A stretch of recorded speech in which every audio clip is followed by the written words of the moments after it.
ఇరాన్పై America Israel దాడుల ప్రభావం మనపై పడనుందా అంటే అవును అనే సమాధానం వినిపిస్తోంది. ధరల రూపంలో మనపై భారం పడనుంది. ఇంతకీ ఏ వస్తువుల ధరలు ఎంతెంత పెరగబోతున్నాయి?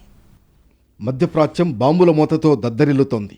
ఇరాన్పై అమెరికా ఇజ్రాయెల్ దాడులు చేస్తున్నాయి. దీనికి ప్రతీకారంగా ఇజ్రాయెల్తో పాటు సౌదీ, బహ్రెయిన్, ఖతార్ సహా పలు గల్ఫ్ దేశాలపై దాడులు చేస్తోంది ఇరాన్.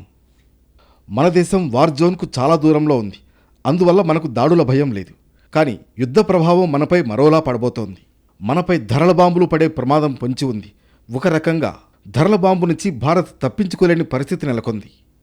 హర్ముజ్ జలసంధిని ఇరాన్ మూసివేసింది. అంతేకాదు ధిక్కార స్వరం వినిపించే దేశాల నౌకలపై దాడులు చేస్తోంది.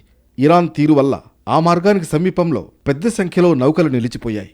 ఫలితంగా చమురు ధరలకు రెక్కలొచ్చాయి. యుద్ధం కొనసాగితే ముందుగా పెరిగేది ముడి చమురు, ఇతర చమురు ఉత్పత్తుల ధరలే. అలాగే లిక్విఫైడ్ న్యాచురల్ గ్యాస్, ఎల్ఎన్జీ సరఫరాపై కూడా ప్రభావం పడుతుంది.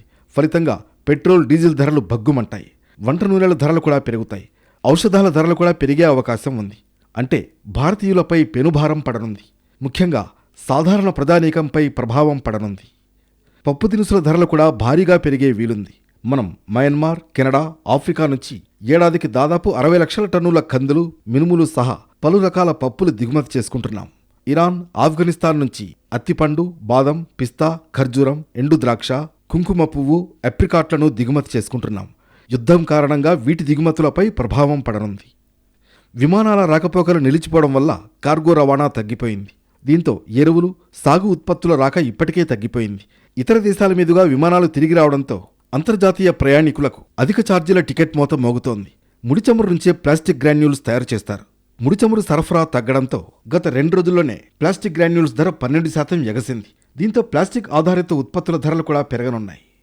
ఔషధాల తయారీలో ఉపయోగించే ముడి సరుకులైన యాక్టివ్ ఫార్మా ఇంగ్రీడియంట్స్ ఏపీఐ కోసం భారత్ ఎక్కువగా చైనాపై ఆధారపడుతోంది.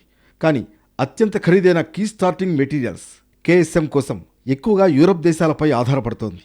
అయితే హర్ముజ్ ద్వారానే యూరప్ నుంచి మనకు కేఎస్ఎం రావాల్సి ఉంది. ఫలితంగా మన దేశంలో జనరిక్ మందులతో పాటు సైడ్ ఎఫెక్ట్లను తగ్గించే ఔషధాల తయారీ ఖర్చు తడిసి మోపిడి కానుంది. అంతర్జాతీయ పరిణామాల కారణంగా రూపాయి మారకం విలువ పతనమవుతుంది. దీంతో పెట్రోకెమికల్ ఉత్పత్తుల ధరలు పెరగనున్నాయి. మొత్తానికి అన్ని ధరలు పెరగడం వల్ల సగటు భారతీయుని జేబుకు చిల్లు పడనుంది.